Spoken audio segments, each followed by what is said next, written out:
Good morning to all of you. I hope that you're all doing well. This is me, Syed Shujatullah. Welcome to Ikra IAS Current Affairs channel.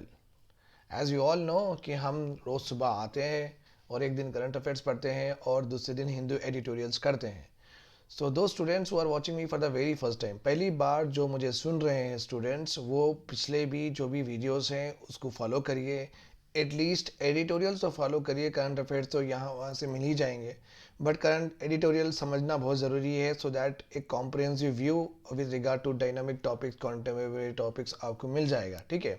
So make sure that you don't skip the classes and start. I know that ये winter season चल रहा है तो it's very difficult to get up and study, और बहुत सारे students रात में स्ट्रेच कर ही रहे होंगे, बट इट्स बेटर दैट कि मॉर्निंग की हैबिट अगर है तो कंटिन्यू रखिए, बिकॉज बहुत बड़ा दिखता है दिन. अगर आप सुबह सुबह उठ के अगर आप शुरू करें पढ़ने तो आपको दिन बहुत बड़ा दिखता और आपके पास बहुत सारा टाइम ऐसा है, ऐसा आपको महसूस होता. Okay, so it is important कि रात में थोड़ा बहुत आप जल्दी भी सो गए तो परवाह नहीं, बट मेक श्योर दैट सुबह से पढ़ना शुरू करिए so that you will complete things on time. ठीक है.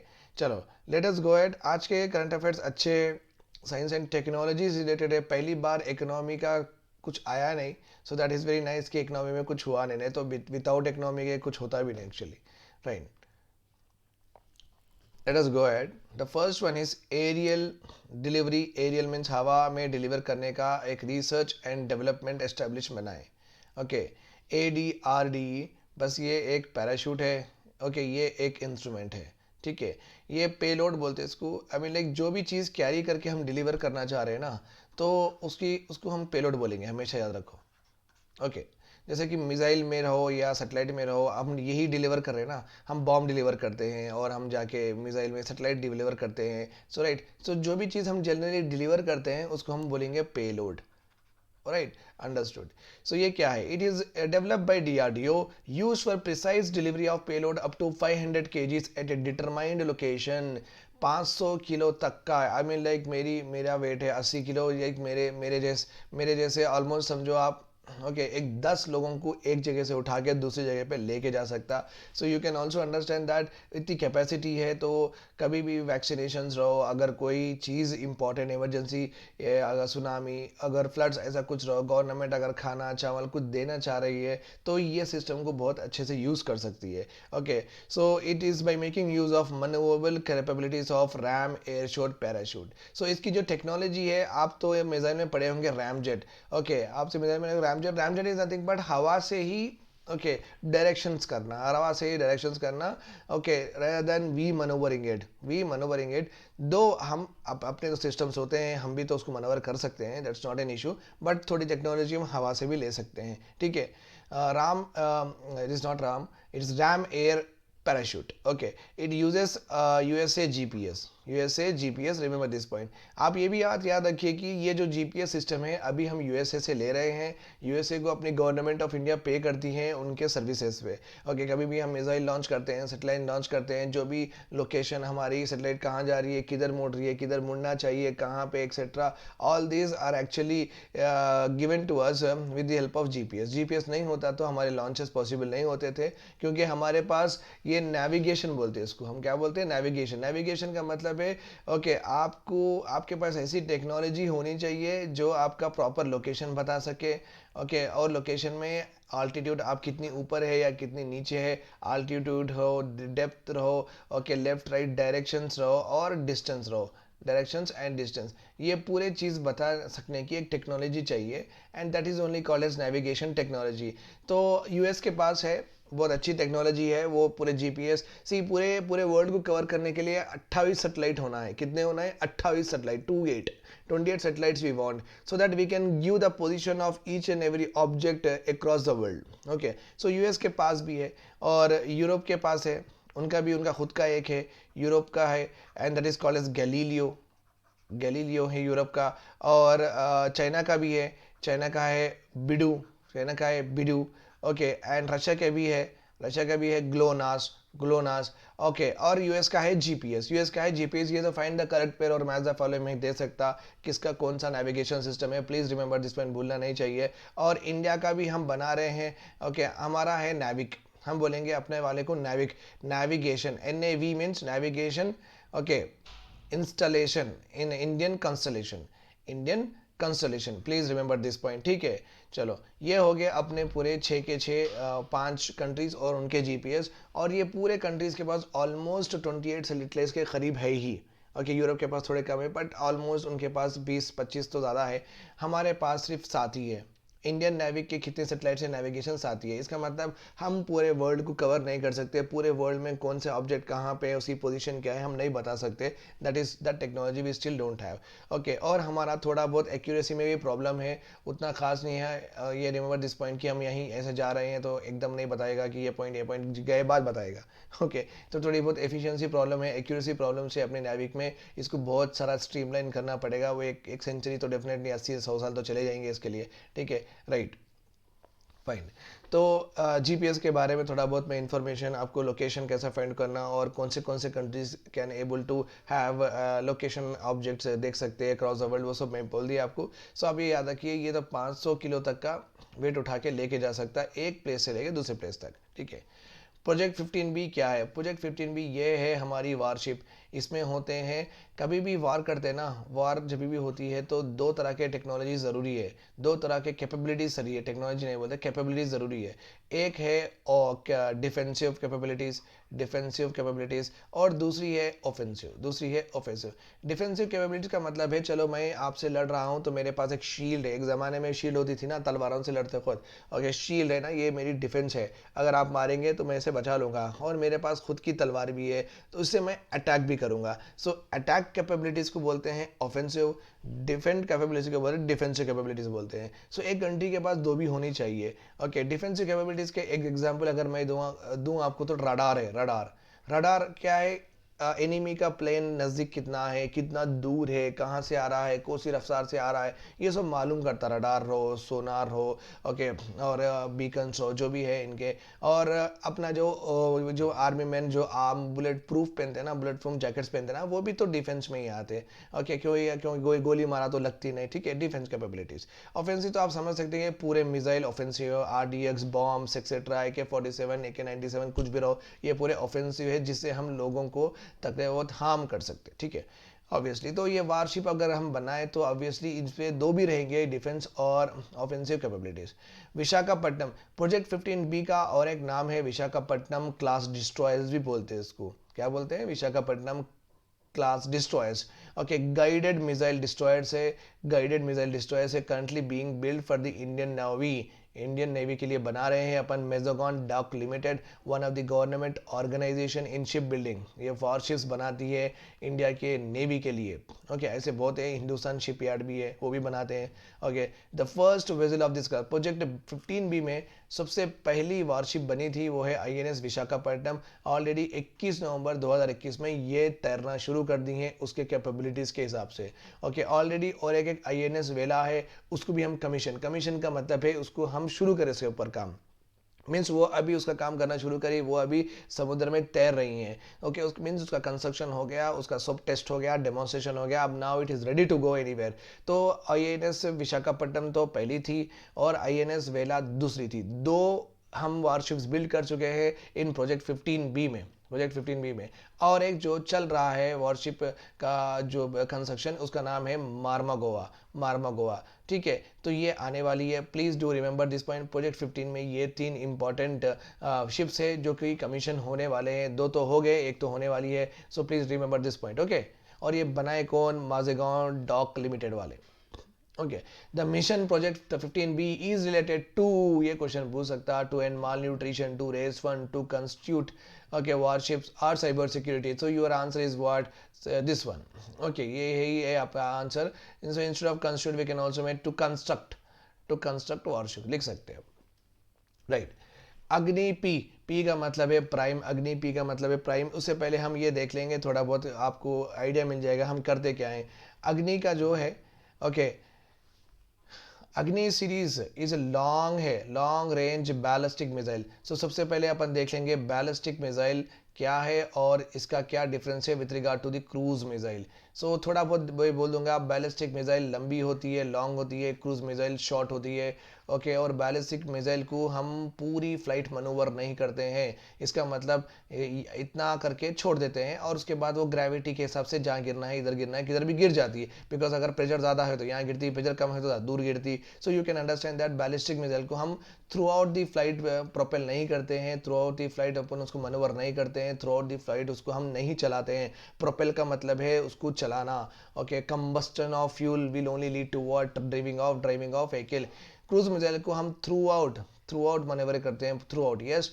ओके, पूरी जर्नी कहाँ कहाँ जाना चाहती है, या अगर टारगेट यहाँ है तो इसको ऐसा ऐसा ऐसा ऐसा जाके करती है, right. This is called as cruise missile. और एक important, ballistic missile can hit the target outside the earth also. Satellite को, अगर किसी के सेटेलाइट को अगर तबाह करना है, डिस्ट्रॉय करना है, तो बैलिस्टिक मिसाइल ही जाएंगी, बट क्रूज मिसाइल नहीं जाएंगी, इसके पास ये नहीं होते हैं। सो जनरली ये लंबे होते हैं लेंथ में, ओके, ये छोटे होते हैं और ये लॉन्ग डिस्टेंसेस कवर करते हैं, ये भी इंपॉर्टेंट है, लॉन्ग डिस्टेंसेस कवर करते हैं, ये शॉर्ट डिस्टेंसेस कवर करते हैं। ओके, ये शॉर्ट डिस्टेंस नज़दीक के करते हैं और ये गाइडेड होते हैं, almost like they are guided, and they are guided only half of the पाइट में गाइडेड होते हैं। ओके, और बोथ आर अनमैंड है, कोई बैठेगा नहीं इसमें, ऑब्वियसली नहीं बैठेगा, अदर वो ही मर जाएगा, ठीक है। सो बैठेगा नहीं, तो बोथ आर अनमैंड, बिकॉज ऐसे ऐसे सिली क्वेश्चन अगर आ गए तो you should not be like अरे ये तो पढ़ा नहीं था। तो इसलिए मैं हर चीज़ बोल ही देता हूँ, सो दैट आपको एक ईजीनेस हो जाए, okay, when you are doing your studies. Just a second, fine, तो सब चल रहा है बराबर, ठीक है। तो बैलिस्टिक मिसाइल बनाए हम लॉन्ग रेंज। ओके, अब पहले बात अपने पास देखो, यहाँ पे अग्नि 1 भी हो गया, अग्नि 2 हो गया, अग्नि 3, अग्नि 4, ये 4 तो मिसाइल हम बना चुके हैं।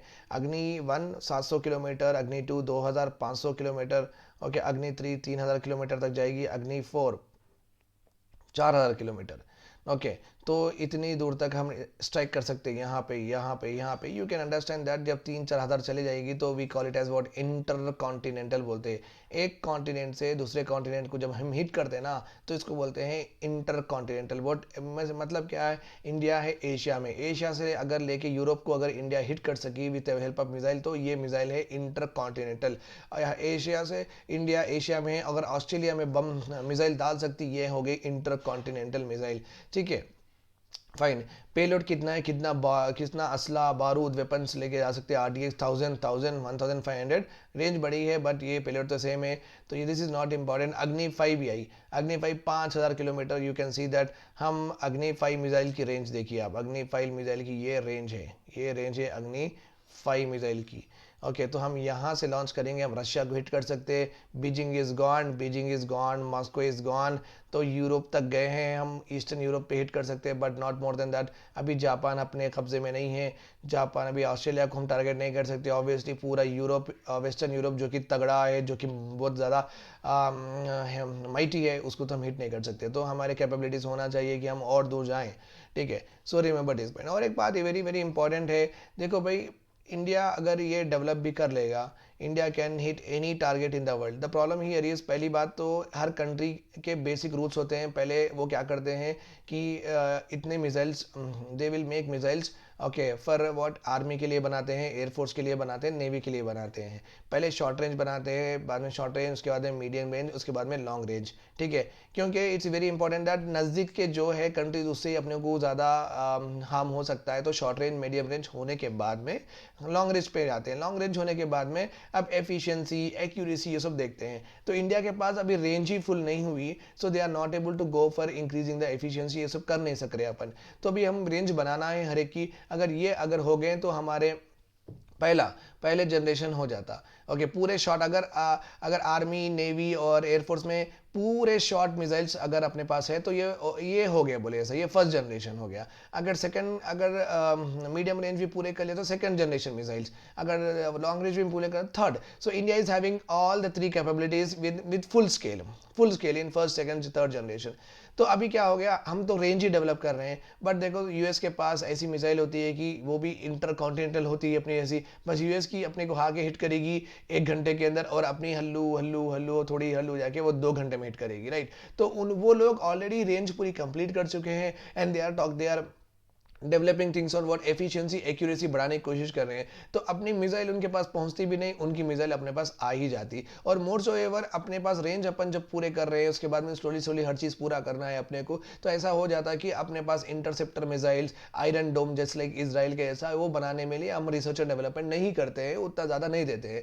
हम यहाँ पे भेज भी दें अगर मिसाइल को अमेरिका के न्यूयॉर्क को हिट करने के लिए, तो America can defence it, okay, interceptor, because उनके पास अभी वो पूरे फुल रेंज हो गए हैं, तो अभी वो करेंगे नए नए वोट वेपन सिस्टम बनाने के लिए। बट इंडिया के पास अभी वो लिबर्टी नहीं है, वो लिवरेज नहीं है कि वो जाएं वो बनाए, तो वो अभी रेंज पूरी कर रहे हैं, तो यहाँ पे अपने को दिक्कत होने वाली है। सो स्ट्रैटेजिकली ये चीज़ समझना चाहिए, ओके, कि अपने को हर तरीके की कैपेबिलिटी चाहिए, ठीक है, फाइन। सो ये तो मेरा थोड़ा बहुत ओपिनियन था। ओके तो आप एज ए फैक्चुअल डेटा आप तो देख लिए होंगे कि अग्नि 1 2 3 4 5 का रेंज अभी आई है हमारे पास, रिसेंटली लॉन्च हुई है, टेस्टेड हुई है। अग्नि पीपी का मतलब है प्राइम, सरफेस टू सेफर, सरफेस है, सरफेस टू सेफर मीन्स यहाँ पे जाके यहीं गिरेगी, यहाँ पे जाके यहीं गिरेगी, ऊपर नहीं मार सकते आप एक एयरक्राफ्ट को, और या एक पानी में आप पानी के अंदर के टारगेट्स को नहीं मार सकते, आप एक सबमरीन को नहीं मार सकते, हवा में है सो टारगेट्स को नहीं मार सकते। Surface to surface ballistic missile है बस, having a range of 1000 to 2000 kilometres. ये 2 स्टेज कैनिस्टराइज्ड सॉलिड प्रोपेलेंट है। कैनिस्टराइज बोल तो ऑलरेडी मैं बोला कि अगर शिप के ऊपर ऐसे होल्स रहते हैं तो ठक ठक ठक ठक ऐसे निकलते ना missiles, okay, that is called as what, canister based solid propellant ballistic missile. Solid propellant है very very important point. Generally missile में, missile is nothing but also a rocket only. Generally क्या होता है, सॉलिड लिक्विड नहीं तो ऐसा होता है, नहीं तो सॉलिड लिक्विड अपर क्रायोजेनिक स्टेज, तो अल्टरनेट फ्यूल यूज होता है जनरली, बट अग्नि पी प्राइम मिसाइल में ओनली सॉलिड प्रोपेलेंट है, very very important, do not forget this. और इसके पास जो भी है कैपेसिटीज, गाइडेंस सिस्टम है के और नेविगेशन सिस्टम है के। The missile has text book trajectory, very very very very important terminology in SNT, meeting all mission objectives with high level of accuracy.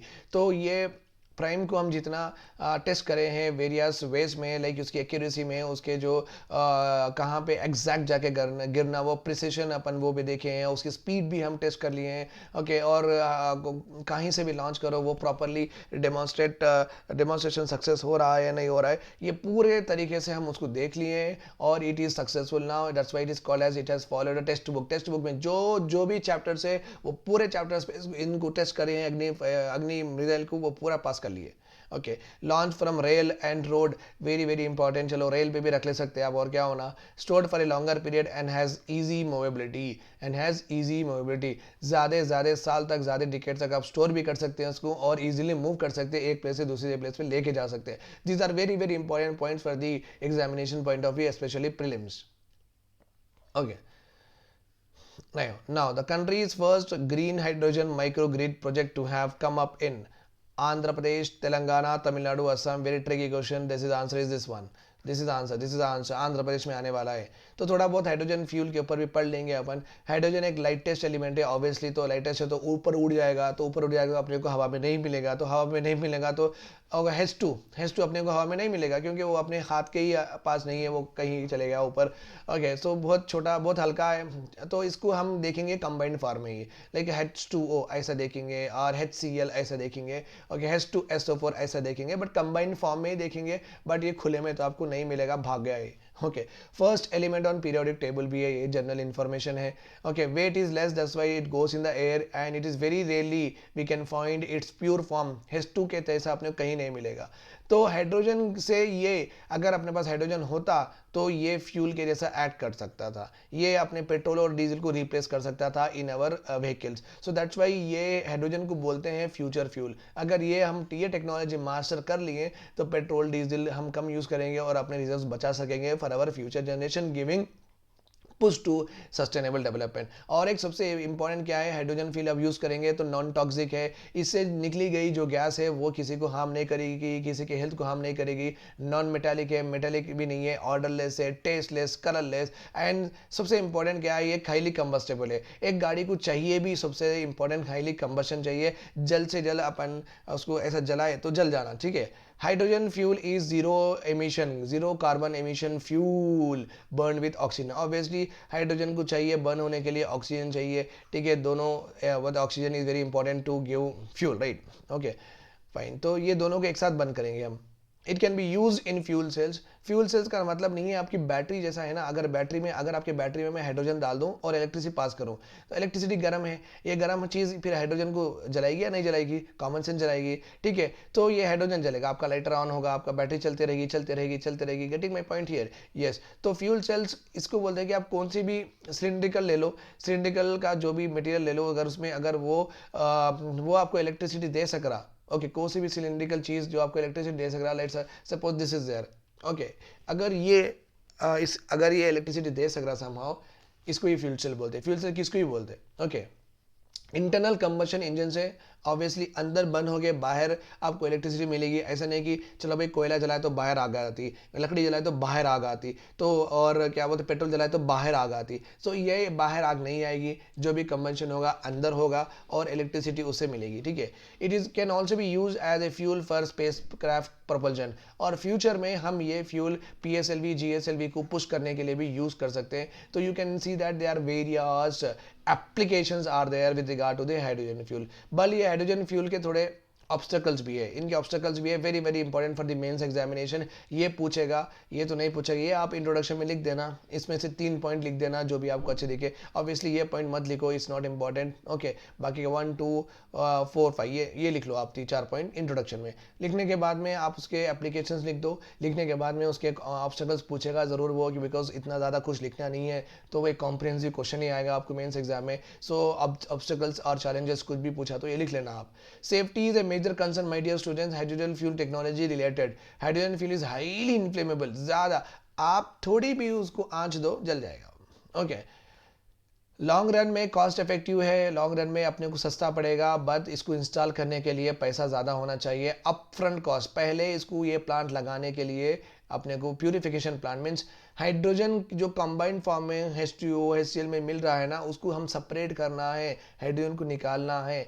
मगर ये निकालने के लिए ओके, जस्ट लाइक अपन पेट्रोल को भी निकालते हैं, डीजल को भी निकालते हैं, सेम वे हाइड्रोजन को भी अलग करने के लिए पैसे ज़्यादा होना चाहिए एट अप फ्रंट, पहले जब प्लांट लगाते हैं तब। Lack of infrastructure remains a major hindrance. Okay, in India, hydrogen fuel cell dispensing fuel stations are only a few. बहुत बहुत कम है।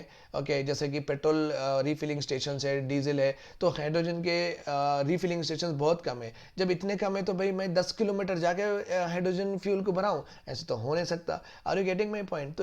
तो ये ज़रूरी है कि एक बड़ा एलाबोरेट सिस्टम होना चाहिए, बिकॉज अपने को जब आप hydrogen fuel driven technological vehicles आप प्रमोट कर रहे हैं, तो अपने को ईज ऑफ रिफिलिंग भी होना चाहिए, नहीं तो फिर फायदा नहीं होगा। और सबसे इंपॉर्टेंट है possibility of electric shock. Possibility of electric shock भी होने के चांसेस है ह्यूमन बीइंग में। Okay, generally hydrogen fuel runs more, hydrogen fuel cells motor runs on voltage exceeding 350 volts, 350 volts से ज़्यादा ओके वो रन करते हैं, उनकी इलेक्ट्रिकल कैपेसिटी। अगर ये इतनी ज़्यादा है, अपनी human heart can bear only 40 volts, human heart can bear only 40 volt. अगर 40 वोल्ट से ज़्यादा अपने को शॉक लगा, मेरे को, मैं तो स्टन हो के मर जाता हूँ। ओके, इलेक्ट्रिक शॉक से मर जाता हूँ मुझे ऐसा। ओके, इलेक्ट्रोक्यूशन बोलते हैं, what do we call it as? Electrocution. 50 volt से ज़्यादा अगर मुझे इलेक्ट्रिक शॉक लगा, अगर मैं कोई फ्यूज़ में अगर ऐसा उंगली डाला, ओके, अगर उसमें समझो एनर्जी इलेक्ट्रिसिटी कैपेसिटी 50 वोल्ट से ज़्यादा है, मैं वहीं पर गया। ओके, बट हाइड्रोजन का जो भी हम फ्यूल सेल टेक्नोलॉजी है वो 350 वोल्ट करे। अगर कभी खुदा ना खास्ता वहाँ से एक शॉक निकला तो आदमी वहीं मर जाएगा। ओके, 350 तो बहुत बड़ी बात है। Okay, unlike gas or oil power terrains, the hydrogen fuel cell power terrains are not very robust because of the delicate and intricate system. Hydrogen fuel निकालने के लिए, प्यूरीफाई वो अलग करने के लिए, सेपरेट करने के लिए या बनाने के लिए ओके, बहुत सारी डेलिकेशन होना चाहिए, बहुत सारे इंट्रिकेट, नाजुक बहुत होते हैं ये सिस्टम्स, नाजुक बहुत होते हैं, बहुत बारीकी से, बहुत प्रिसाइज से आपको उनके ऊपर काम करना पड़ता। थोड़ी भी negligence will lead to what? Okay, failure of the system, यहाँ पे लिखा है, थोड़ी भी negligence lead to what? Failure of the systems. Okay, they are very highly sensitive to surroundings and environment. Please remember this point. Coal power plant लगा दिए, क्या भी रहो एनवायरनमेंट पे फर्क नहीं पड़ता। पेट्रोल का प्लांट लगा दिए, क्या भी रहो एनवायरनमेंट में फर्क नहीं पड़ता। बट हाइड्रोजन का फ्यूल सेल प्लांट ऐसा हो नहीं सकता, बहुत बहुत प्रॉपर एनवायरमेंटल कंडीशंस मेंटेन करना पड़ता, तो ही ये हो सकता। Hydrogen fuel terrains are way much expensive than conventional internal combustion engine technologies. So hydrogen fuel के power terrains are nothing but a plants है, plants nothing but structure, एक जगह जगह जहाँ पे हम हाइड्रोजन फ्यूल सेल की टेक्नोलॉजी प्रोड्यूस करेंगे, जैसे कि कोल फॉर प्लांट जैसा है, वैसी जगह को बोलते हैं पावर टेरेन्स। आजकल न्यू वर्ड यूज़ कर रहे पावर टेरेन्स, हो ऐसा कुछ नहीं है नया इसमें, right. Which among the following is true about hydrogen fuel? Non inflammable है, okay, found in pure form as it is lightest, clean energy है, no safety issues, no safety issues, okay. सबसे इंपॉर्टेंट यहाँ पे क्या है, non inflammable है, absolutely wrong, highly inflammable, highly inflammable already हम पढ़ चुके हैं यहाँ पे, ओके। Highly combustible already we have learned, okay, highly combustible here, ठीक है। यहाँ पे भी पढ़े हैं हम, हाईली इनफ्लेमेबल, ठीक है, highly flammable. Sorry, found in pure form as it is lightest, no we don't form it is pure form, ये तो इतना लाइट है कि ऊपर चल जाता। क्लीन एनर्जी है, यस। नो सेफ्टी इशू, नहीं, हाईएस्ट सेफ्टी इशू मेंटेन करना है, हाईएस्ट सेफ्टी इशू मेंटेन करना है। So your answer is 1 2, which one the following is true? Only 1 is true, only 4 is true, only 4 is true. Please don't mind for the options. Okay, only 4 is true. Okay, no safety issues. नहीं, only 3 is true. Fine, only 3 is true. ये तो safety तो बहुत ज़्यादा देखना पड़ेगा, because electric shock लगेगा, फिर मेरा हार्ट रुक जाएगा, ये तो हम पढ़े हैं। और ये प्योर फॉर्म में रहता नहीं रहता, ऊपर चले जाता। नॉन इनफ्लेमेबल ऐसा हो नहीं, ये बहुत ज़्यादा फ्लेमेबल है। So 1 3 are wrong, so our answer is only what? Only 3, only 3, okay, fine. Which among the following is the theme of the present good governance, means which is being carried by the government of India? प्रशासन गांव की ओर, प्रशासन जिले की ओर, governance at your doorstep, efficiency, accuracy and delivery.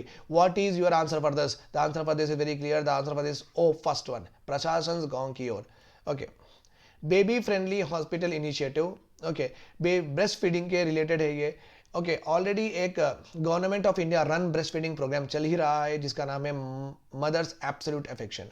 It was launch by ministry of health and family welfare, okay, to focus promotion of breastfeeding and provision of counseling services for supporting breastfeeding through health system. So देखो यहाँ पे दो objective, एक तो है कि promote breast feeding, तो ये बताया जाएगा कि महिला को, वुमेन को, कि ब्रेस्ट फीडिंग कितनी इंपॉर्टेंट है, बच्चों की सेहत कैसे अच्छी हो सकती है और कितना इम्यूनिटी उनका बढ़ सकता है, प्लीज़ आप उनको ब्रेस्ट फीड करिए। और काउंसलिंग भी कर रहे हैं उनको कि सपोर्टिंग ब्रेस्ट फीडिंग, ओके, कि तो उसका महत्व बता रहे हैं। So very very important, the programme has been named MAA to signify the support a lactating mother requires from family members and at health facilities to breastfeed the successfully.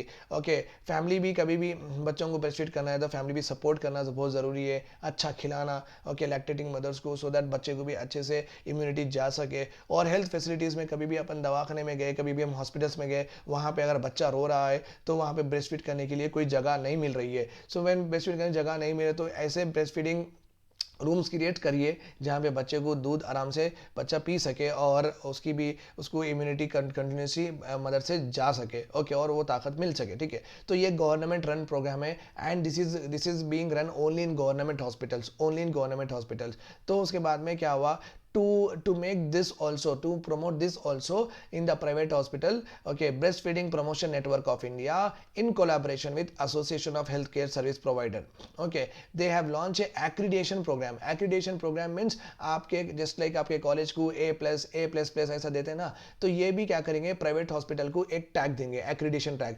ये breast feeding hospital है, breast feeding friendly है, means इसके पास ये hospital में rooms है जहाँ पे बच्चों को ब्रेस्ट फीड कर सकते हैं, okay. The initiative is only for private hospital because already Ministry of Health has launched MA program for the government hospitals. The BFI actually ये जो प्रोग्राम है ये world wide promoted by WHO UNESCO, but हम ये शुरू करे थे 1993 में, उसके बाद में हम उसको भूल गए, उसके बाद में फिर से हम 2016 में रिवाइव करे हैं, 2016 में रिवाइव करें। The present India government has launch this MAA जो प्रोग्राम है, ब्रेस्ट फीडिंग प्रोग्राम है, launch in the year 2016 by the government of India. ये एक्चुअली वेरी स्टैंडर्ड वन है, already has been promoted by WHO and UNICEF. Chennai's Bloom Healthcare has become the first hospital to recognize breastfeeding friendly under this program. तो पहला जो hospital को tag दिए हैं कि ये एक हॉस्पिटल है जहाँ पे ब्रेस्ट फीडिंग फ्रेंडली है, जहाँ पे आप आराम से आपके बच्चों को दूध पिला सकते। Okay, that is all about today's current affairs. I'll see you tomorrow guys for my editorials discussion. Do come to the class and also spread the news to your friends so that वो लोग भी उसका जो भी हम कर रहे हैं उनका they will take the benefit of it. Thanks a lot. Bye bye. Take care.